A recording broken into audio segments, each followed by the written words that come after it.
So we are live right now with Nathan Vonk from Sullivan Goss. I am Casey Caldwell, the managing director of the Santa Barbara Arts Collaborative Community Arts Workshop.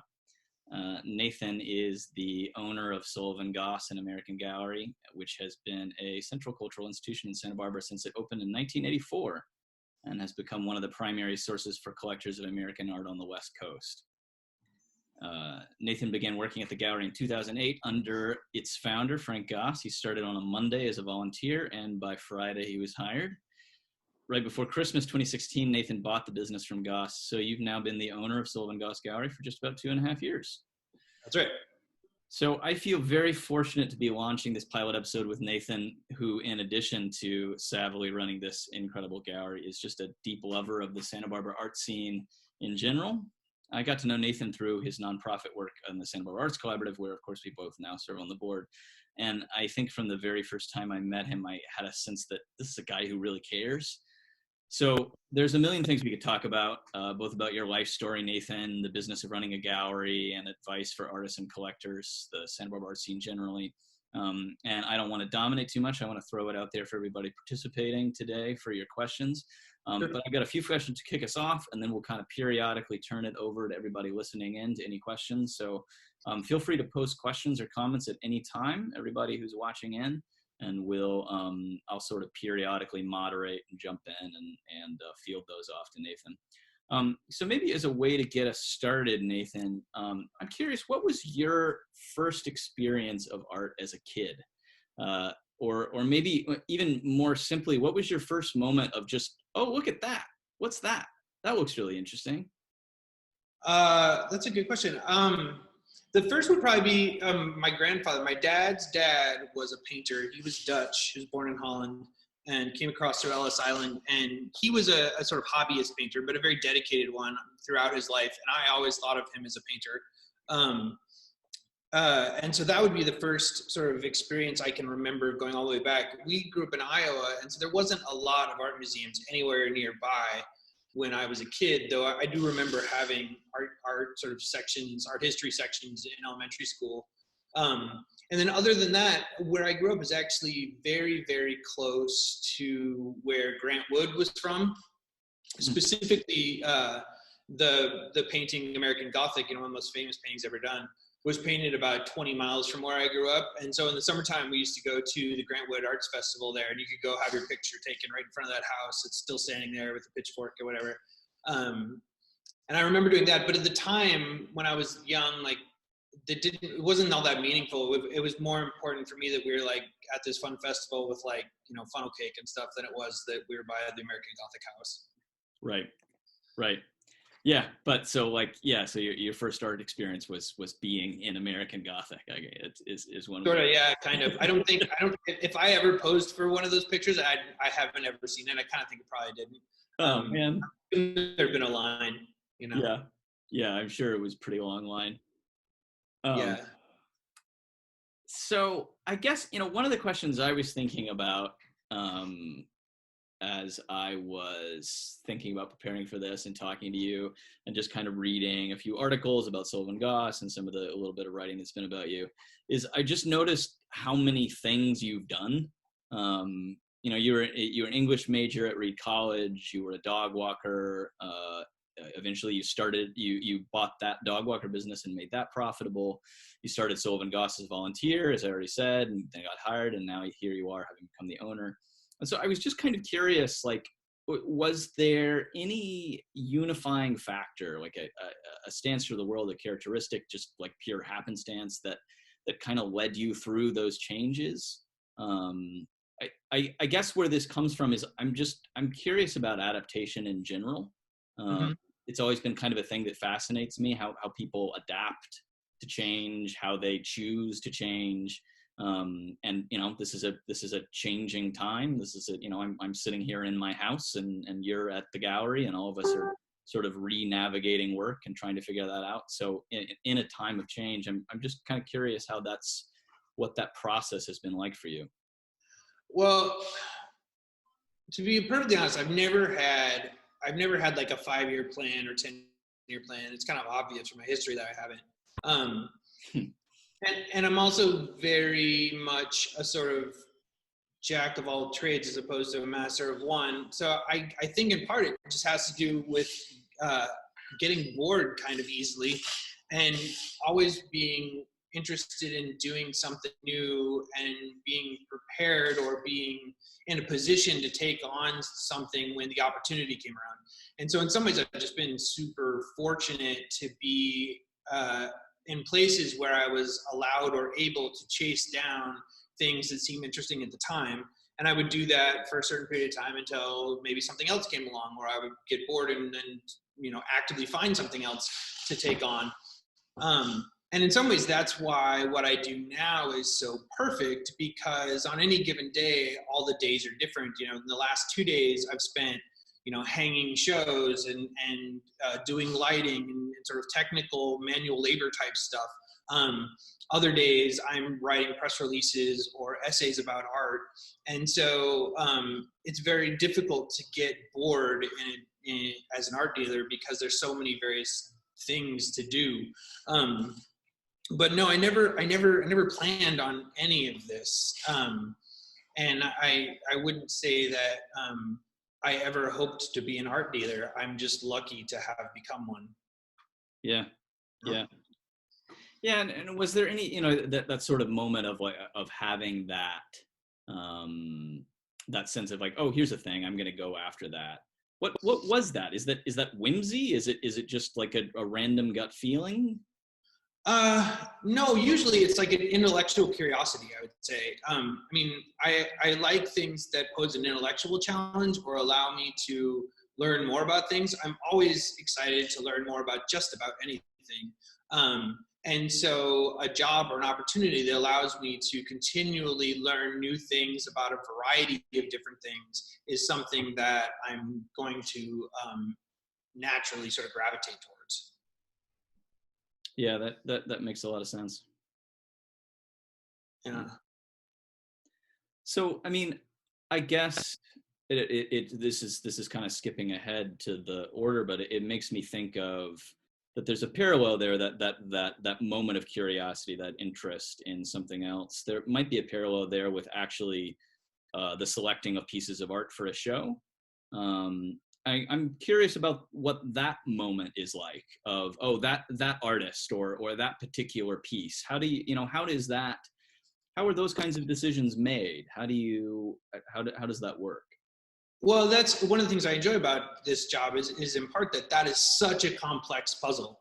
And most people, even people that appreciate art or like visit a gallery frequently, aren't thinking about exactly how complex that is, because to choose artists and to choose pieces by artists, there's so many different variables. And this, just off the top of my head that I can list quickly, it's like, is it good art? Do you like it? Do you want to be surrounded by it? Do you think it's worth sharing with other people? Does it get you excited? Does it sort of compel you to want to share it? That's the sort of most sort of like gut level part of it. But then there's also these sort of like very intellectual things and problematic things, like even if a piece of art is really great and you love it, to put it in a commercial gallery like this, you have to be able to sell it to pay the bills, or it can't go there regardless of what you think its artistic merit might be. And there's some exceptions to that. If you think a piece is really great, you can sort of supplement the show with other things that might be easier to sell, also great works, but easier to sell, so that you can make sure that you have that one piece that you are really passionately feel that is an important work of art, even though maybe it's not something that's going to just be an easy match for most people's living room. And so those are just a small variety of things, and then the artist shows up with a body of work that is something that they've more or less done in isolation from us. We work with them a little bit and we'll go preview some stuff, but we certainly don't ask them, you should paint this or you should paint more like that.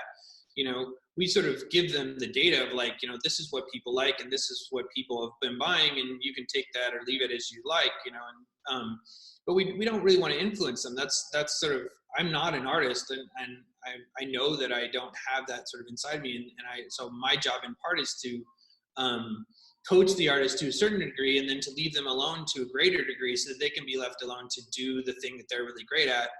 and my ability or my job is in part to allow them to do that.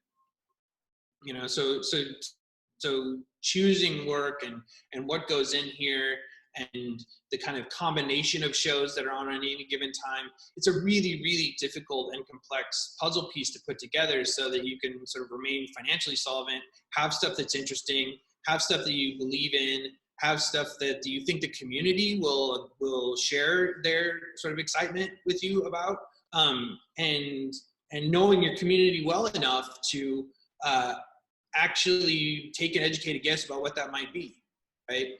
All of those things are really difficult. And one of the nice things about being in Santa Barbara is that,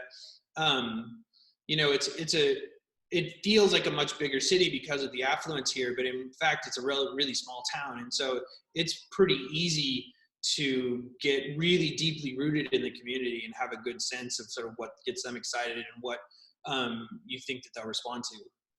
Yeah, I mean, you guys represent a lot of artists in the community, and every time I talk to you about it, you seem to know them all personally. You like you've been to their houses. That kind of intimacy seems like a real pleasure of the business. Yeah, I mean, one of the things that I really enjoy about doing this too is that, as I said, I'm not an artist. Like I'm like kind of the opposite of an artist. I'm just not. I don't have that kind of creative compulsion in me. And so it's really exciting for me to be around people who do, because I think it's fun for me to get to know that distinction and that difference, and to experience the sort of something in some person who is compelled by things very different than what I am. I just like the difference in that. So yeah, I mean, maybe to turn something to a sort of practical, industry kind of question. Are there things that you frequently find yourself telling artists or being asked all the time by artists about their relationship to a gallery or representing their work online? Yeah, I mean, the thing that I always sort of whinge on and on about is that artists, generally speaking, need to take themselves more seriously and act more professionally. And that's not a condemnation, really. It's of them in particular. It's more of the system, because, as I say over and over again, you can go and get an MFA from a really good university and still not have ever been taught the sort of professional skills that a gallery is going to expect of someone. And so it's not really their fault. But at the same time, like, if you've got two artists who are equally exciting, and one of them is sort of punctual and answers the phone properly, and is very communicative via email and shows up with their paintings wired, you're always going to choose that artist over the other one every time. Because then that allows you to sort of focus on the more important parts of your job, that being, selling the paintings and supporting the artists financially and getting their paintings out to collectors' eyes and doing all those other things that artists don't want to do. It reminds me of, have we talked about that quote from Neil Gaiman that he gave at a graduating address a little while back? I don't know, maybe. I love Neil Gaiman. It was advice for, I think specifically for writers, but he was basically, what he said was, to succeed as a writer, you need to do three things. You need to be a really good writer, you need to turn your work in on time, and you need to be nice to work with. The secret, though, is you only have to have two of those three things. No, I've never heard that. That's exactly. If you're really nice to work with and you turn your work in on time, people are going to keep hiring you, even if your writing isn't all that great. If you're a really good writer, but your work's always late, but you're really nice to work with, they'll probably still keep working with you. Yeah, no, it's absolutely true. It's absolutely true.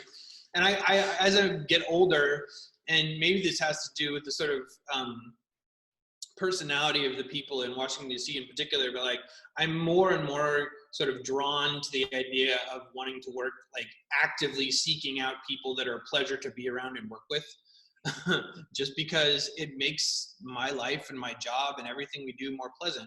And so I really, really, I don't know if I necessarily like choose them over others, but when I'm working with somebody who is doing something that makes me very excited and is a pleasure to work with. I go out of my way to make sure that they know that, you know, like, thank you for doing this. This is amazing. You're awesome. Keep it up. I love working with you, you know, that sort of thing. Yeah. Absolutely. Well, maybe one more question, and then I'll turn it over to comments from people chiming in. So, folks who are watching right now, if you got some questions, post them up in the comments. I see a couple there right now. So sort of on the other side of the equation, so we talked about things that you frequently find yourself saying to artists. Are there things that you find yourself saying to collectors a lot, and questions that you end up answering a lot? Yeah, and this is a personal passion of mine, but for collectors, I try very hard to get them to trust their own judgment and not worry about what other people think very much. Because so many people, and the art system is sort of, the institution of art has sort of made people feel this way, but they're sort of self-conscious about what they put in their house, what their friends will think, you know, does this go with this? Does this match that? Does that make sense? And there are ways in which you can be a collector like that. But for the vast majority of people, all they need to worry about is, does it make you happy and can you afford it? Everything else is gravy, unless you're doing something like putting together a very specific collection. Like if you're collecting a very specific time period or a kind of art, or, you know, women artists of the 1940s, you know, as a random example. Then, you know, you've got more specific and questions to ask about certain things. But for almost anyone else, if you come into a gallery and you see a painting that makes you happy, and you can afford it, then I don't know what's stopping you. You know, like, you don't need to worry about, you know, you consult with anyone else. Maybe the other people you live with, you know, your partner or husband or wife or whatever. But it's very simple. Art collecting is far simpler than people seem to want to let it be. And I wish it would be easier for people to get back to that point. Do you find yourself encountering a fair amount of angst of people not being sure if they're doing it the right way, or that they're gonna, you know? Yeah, it's intimidating. I don't blame anybody for feeling that way at all, because, you know, when you walk into many galleries, hopefully not this one, it can be a very alienating experience. You know, it's kind of a pretentious structural environment where you walk in and you kind of feel small and don't know if you can ask questions or not, you know, or where to get information, how to educate yourself. The sort of means to do that has been intentionally removed from the whole apparatus. And so people leave feeling lost. And we work really hard here to undo all that. I want people coming here and feeling very comfortable asking questions, feeling as though we've answered their questions and that they've learned something. And even if they don't like the art, then at least they sort of feel comfortable entering the art space at a future point, and don't think negatively upon galleries and art collecting generally. Yeah. I mean, I think that's something I've always found you guys do really well. You know, it's if I'm walking along the street and I'm close at all to the gallery, like, I'll try to pop in just to, you know, just because it feels good in there. You guys and we're always happy to see you. Like, you know, yeah, totally. Yeah, you guys do such a good job of selecting work that's going to be a pleasure to be around, and is also really interesting and sometimes quite challenging. And there'll be works from local artists, there'll be works from that are current, there'll be works from the past. And, you know, I've sat around there long enough to just watch you guys answer questions and be open. Right. And when you see something that's challenging or different, or that you just don't get, that instead of feeling too intimidated to ask the questions, that you feel perfectly comfortable coming to us and having us explain to you why we think it's important or why we think it's great. And we don't think you have to agree with us necessarily, but you can at least, like, walk away having sort of feeling as though you have gotten information to make that judgment for yourself, and not feeling as though you're wrong or inadequate because you didn't agree. Yeah. Well, let me turn into a couple of questions here in the comments. So there's two questions that I'll kind of wrap into one. There's a couple of the coronavirus pandemic related questions. Diane, how do you see your role changing during the pandemic, and if so, how? And Manjari here's asked, do you feel people are buying a lot less given the pandemic? So, those two questions I think are related. Well, the second one I'll answer first. Yeah, people are buying a lot less. That's not surprising. People are worried about far more important things like the health and safety of their families, and I think that's totally justified. So yeah, I mean, it's really tough to sell art right now. The art we have been selling has generally been selling to people who we've known for years and years and years, and are sort of stepping up to be patrons. They want to support us, and they maybe like something anyway, but in the past where they might have, sort of let it slide or thought heavily about it, they're sort of going out of their way to support us, and that's huge because it's not just us; it's the artists and the sort of how that trickles into the community. And so that's really huge, and it's gotten us through the last month. I mean, more than just financially, just sort of emotionally, right? I mean, that's like when people come and do that, it's very meaningful now more than ever, but it's always sort of heartwarming when that happens. So it's been really, really great. And we've intentionally not sort of invited people to really have the opportunity to do that too much, because we can't have people in the gallery a whole lot in the last 6 weeks or so, and so that's been a big challenge. So yeah, it's people are not buying as much art right now, and it's very, very hard. We try to do digital sales and digital exhibitions and reaching out the way we can, but I don't fault anyone for wanting to buy a painting that they've actually seen in person first.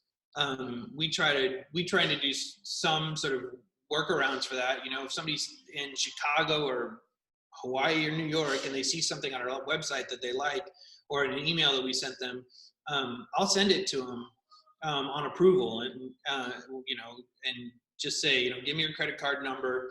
I'll send it to you. If you like it, I'll charge you. If not, throw it back in the box and send it back to me. It's just something we have to do in the current environment. And that doesn't happen a ton yet, but I foresee that's just going to be the way of the future, even after this is all behind us. We just got to think of new ways to make those things happen. Yeah. And what was Diane's question? How do you see your role changing during the pandemic, and if so, how? You may have kind of already answered that. Yeah, I mean, we have to. The big change, of course, is that we have to find interesting ways to reach out to people. I mean, what we're doing today is part of that, right? I mean, just being out in front of people doesn't always have to be overtly commercial, and sometimes it absolutely shouldn't be. But giving back to the community and reinforcing community ties and things like that are really important things we can do right now. And also, there are, in a slightly more commercial way, like there is opportunity now for people that are stuck at home and need something new to get them excited to get a painting in their house. It can be the thing that makes them a little less stir crazy for a few days if they've got a blank spot that's burning a hole in their wall. So yeah, I mean, like that's the sort of role I see us playing, and it's a role that we always do. I think of this place as a community institution, and a community meeting place, and it's not really a physical meeting place at all right at this point, but it can still be a virtual one, and we can still do things so that when we can reopen the doors, it's going to be one heck of a party, and everybody will be invited. Yeah, looking forward to that. Me too. Yeah. So we got another question came in here. What's the biggest mistake artists make when marketing and pricing their work? Most artists, when they price their work, price it too high to begin with. When you're just starting out, and you can be just starting out at 60, or you can be just starting out at 20, doesn't matter.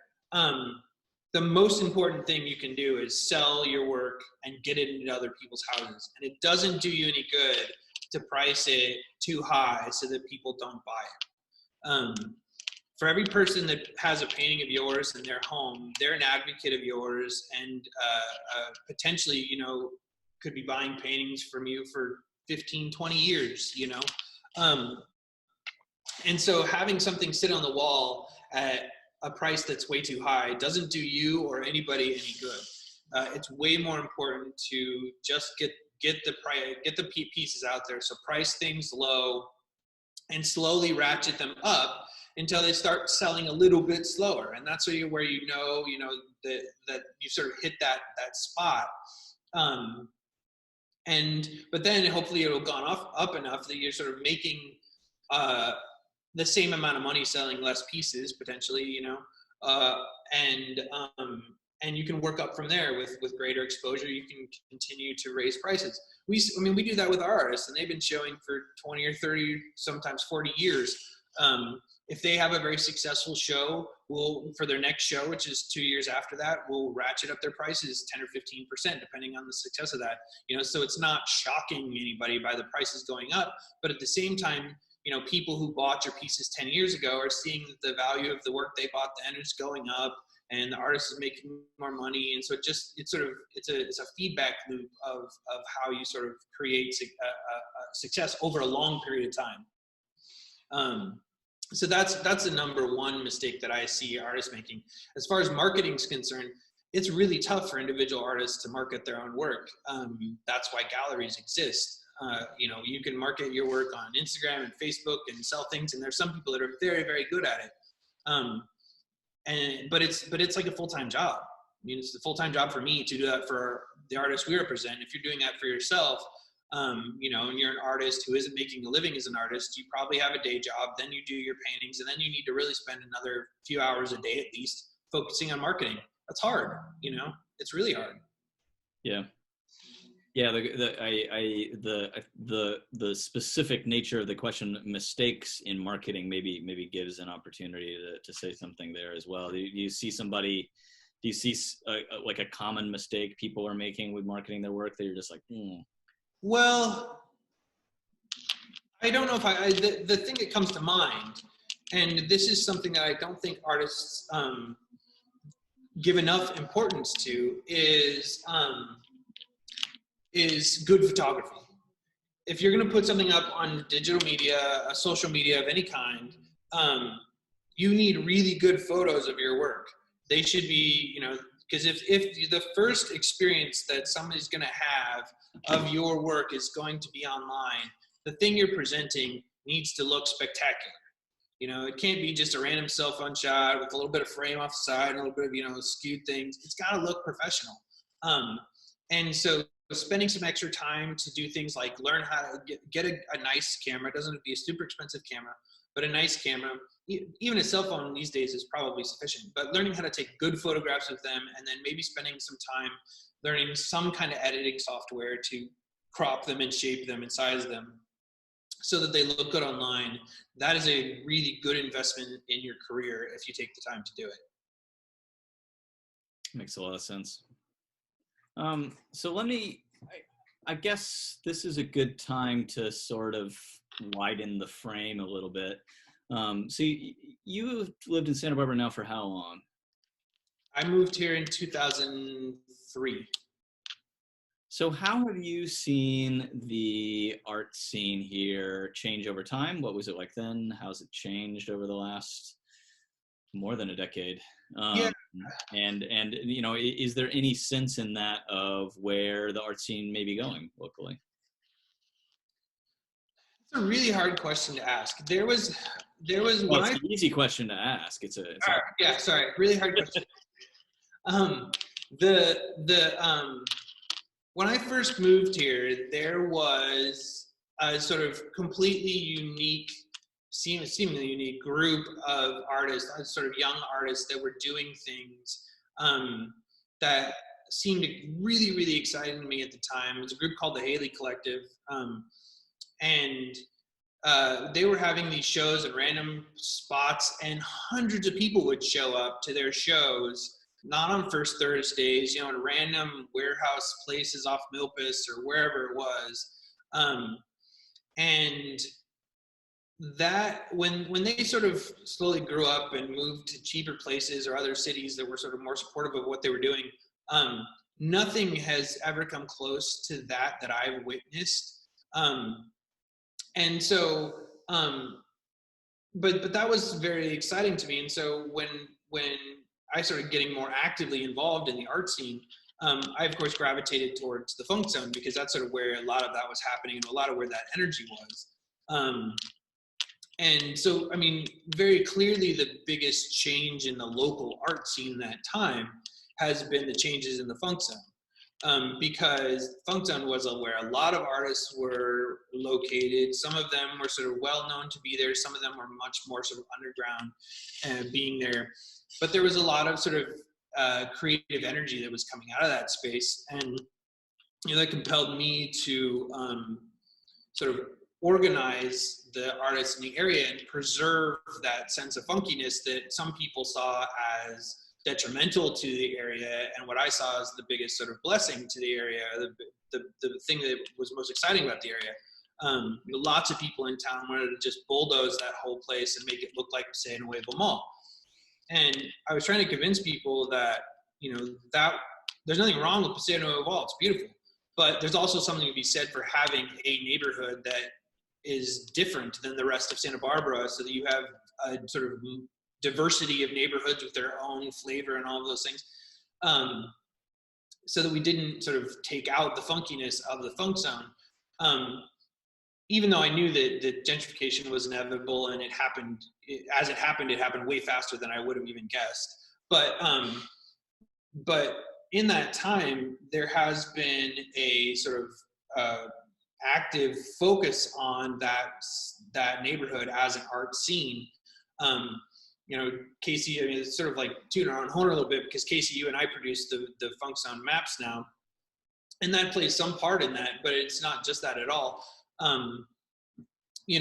Sort of identifying that area as a place where there's a lot of artists and creative energy it's a double-edged sword, because it's great and it sort of raises the profile of the arts in town, but at the same time, gentrification comes, and then a lot of the artists who've been there traditionally and made it so awesome can no longer afford to be there.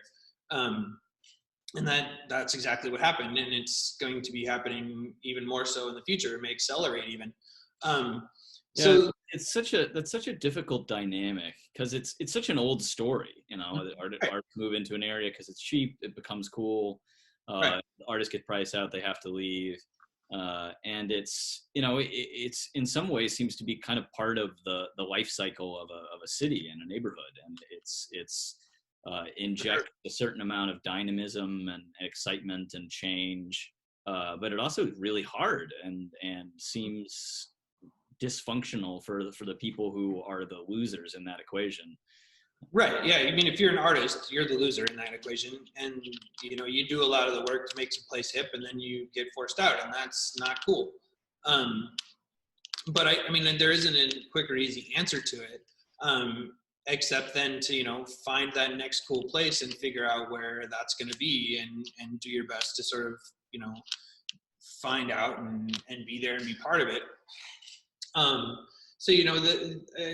To your broader question about what's changed in Santa Barbara, a lot of it is that. I mean, the Santa Barbara generally, as I've lived here, has become less of a place that felt, I don't know. There used to be more like locally owned boutiques on State Street. Now there's more like national department stores. There's going to be a 7-Eleven now, which is horrifying. But then at the same time, there's the Funk Zone, which is, with all the vacancies on State Street, people are like throwing punches to get into spots in the Funk Zone and paying a lot more for it, which who would have guessed? I mean, I guess, Yeah, I mean, if you needed to look for evidence of the value of the contribution of artists in the community, you've got a dollar amount on it in the Funk Zone. Yeah, totally. No, it's absolutely true. The Funk Zone art walks, like that's been huge, and that's been a really, really wonderful thing for the Funk Zone and for the city generally. Like those are really, really exciting times. I appreciate them because, of course, I have to work on First Thursday, so I don't get to go out and see what everybody else is doing, which I love to see because I have to work. So when the Funk Zone has their art walks, I can go out and do that and actually see what's going on in other parts of Santa Barbara. And I hope that they come back someday. I really miss them and I enjoyed them so much. But that's the biggest thing. The thing that will always be a struggle for artists and creative people in Santa Barbara is finding out a way to afford to live here. it's very, very expensive. There is a very sort of, there's a big affluent audience potentially for creative things, but if you're an artist, it's very, very tough. The sort of parable that I tell artists is it's kind of like baseball, right? If you are a baseball player and you hit 30%, you're an all-star, right? And art's kind of like that, you know. Art, if you're an artist, we all know people that make art, and we all know people that play sports, but how many people do we know that make money doing either of those things? It's kind of the same percentage, you know. It's a really hard thing to do, and it takes a lot of really, really hard work. And doing those things in a place that's as expensive to live as this is a huge challenge. The stakes are high. Yeah, totally. Yeah. Got a question here from Mary McConnell. What's the best way for an artist to approach a gallery? The best way is to first have a beautiful website with gorgeous photos of your work. That's another thing you have to invest in. You have to have a good website. When somebody contacts us, we always say, send us an email with links to your website so that we can look at your work. And if somebody's thinking, yeah, but my work looks so much better in person, the answer to that question is, well, we hope so, but we're going to know if it's wasting our collective time from looking at digital images on your website. You know, because as I said earlier, you know, it's like, just because I might think a painting's really great, but it might not be right for Sullivan Goss, you know. If it's just not the kind of stuff that people connect to in Santa Barbara, then we're not the right place for it. And it wouldn't do the artist any good to have their work in Sullivan Goss, you know, if we couldn't sell it. That doesn't do them any good. So they need to find a different gallery than us. And it's not a statement of artistic value.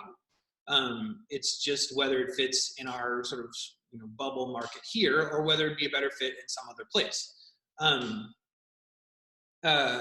And so the best way to approach a gallery is to say, you know, I've looked over your website, and please have a look at my work. I think it might be a good fit for your gallery. And have a link to the website, and maybe include a couple of attachments of nice photographs of their work. The kind of gallery that artists should be looking for are galleries that show work that is in some ways similar to what they're doing, but then additionally not too similar, right? You don't want two artists whose work are so similar that an uneducated person, or you know, a newbie, so to speak, would confuse the two, right? They need to be unique enough that they wouldn't be confused for anybody else in that gallery. But at the same time, if, like, you know, you approach a gallery that shows plein air landscape paintings and you do geometric abstraction, clearly that's not the right move, right? In a very sort of inflated way. But so you have to do a little bit of education. Go to galleries' websites, look at the stuff. Do they show the same sort of genre of kinds of things that you do? But would you be a unique sort of expression of that from within the other artists they represent? Then that's a good gallery for you to approach, right? That's the kind of place that you want to go for. And it's also in a sort of more sort of localized way. If you live in Santa Barbara, then you should be looking in LA because it's just nearby and galleries are strapped for cash. And so one of the ways in which they save money is by showing artists that don't have to ship their stuff across the country back and forth, you know, just logistical things like that, you know, that seem silly, but they're actually really important. That makes a lot of sense. What's coming up for Sullivan Goss that you're excited about? Well, loads actually. So just this week we hung 2 shows that were actually supposed to open last month, of course. The first one, which you can kind of see behind me, is by Angela Perko. It's her 8th solo show with us. We just released the video for this show on Facebook about the exact time we went live here. I actually haven't even watched the whole thing myself. So in part, it's just exciting to have new things in the gallery, even though we're very limited by who can see them and how many people can see them. We're sort of inviting people to come in on a one household at a time basis for an hour at a time for appointment only, wearing face masks, and we wear face masks.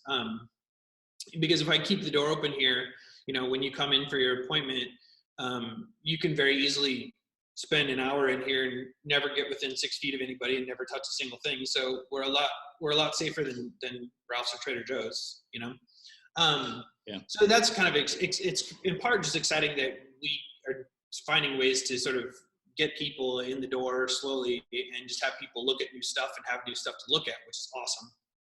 What do you need to do to make an appointment? Just contact us. They can call the gallery. I'm having the gallery's phone forwarded to myself. So even if I'm not here, I get the phone call and we can make an appointment to come in for hour-long stretches. And they get the gallery to themselves for that hour and they can ask us questions. So we've got this Angela Perklo show. These are really, really great paintings. They're the best group of paintings that she has ever done. There's a lot. From my angle, they look amazing. They're amazing, and she's always made beautiful paintings. These paintings have an added sort of narrative to them. There's a lot of symbolic meanings in them, a lot of sort of references to literature, to feminism, to a lot of really powerful things. So the show is, of course, ironically called Just Another Pretty Picture, which is exactly what they're not. And so that's really exciting. We've actually sold two already, and the show sort of went up today, which is awesome. And then in the middle room, a show that I'm also equally excited about is a show of graduates from UCSB's MFA program. And so that's a survey show with a huge variety of kinds and styles and all these things, but really, really great artists that have come through our area. Some will be very familiar to people. Some will be totally unknown. There's a wide group of different ages, sort of people that are very well established artists, and some that are have just come out of the program. And some of them are hugely successful, just not necessarily in Santa Barbara, even though they may even still live in the area. And so there's just the gallery's full of stuff that I'm super, super excited about right now, and super excited to show people. How long are those shows going to be up? Angela's show is going to be up for 3 months. That's just unusual for us, but because of the circumstances, it's such a good show that we're going to keep it on the wall for 3 months. Usually it's 2 months. And then the MFA show is only up for 1 month. Because of scheduling and moving things around. That's the best we could do. It was supposed to open last month, but it just, it is what it is. So if people want to see that stuff, get in touch with us right now, because that show in particular will only be up for a month. And there's some really amazing things in there. And then in the front room, we still have Phoebe Bruner's show, which is amazing and sold extraordinarily well. But that was supposed to come down like a long time ago, but it's just there because of, what we're going through. And that's probably going to change in the next couple of weeks, and we'll put a salon of stuff up that are just things out of sort of my private, or not private, but the gallery's collection. And a few other sort of, things we're trying out, or new things to the gallery. A sort of more diverse group of things. Well, I'm gonna have to call and make an appointment. Yeah, absolutely. Yeah. We had 3 appointments today. It was great, and we've got a couple more tomorrow. So it's just nice to feel like people are still interested, Yeah. Any last words before we sign off? No, thanks everybody. Thanks for watching. Hopefully it was useful to somebody somewhere out there. Yeah, I certainly hope so. Thanks for tuning in for the pilot episode. The recording of this will go live, I think, right away on our Facebook page. And then I can post probably a slightly higher quality one as soon as it gets delivered to me from Zoom. And if anybody has any questions, of course, that they didn't think of or didn't get around to asking for a reason, you can always come to the gallery, call us, contact me, Nathan@SullivanGoss.com. Email me questions. I'm happy to answer questions. Or hit me up on Facebook, whatever. Here we are. Thanks, Nathan. Happy to help. Yeah. And so, I mean, these episodes are sort of an experiment. So if you liked what you saw, let us know. Comments and suggestions are very much appreciated. We'll have another episode out next week. So watch for the announcement for that. And another one after that. If any would in particular like to hear from anybody, please let me know. Shoot me an email. It's hello@spcod.org. For new guests. Yeah, absolutely. I'm looking forward to this. Thanks a lot, Nathan. Yeah, thank you, Casey. Thanks, everybody. Have a great one. Take care.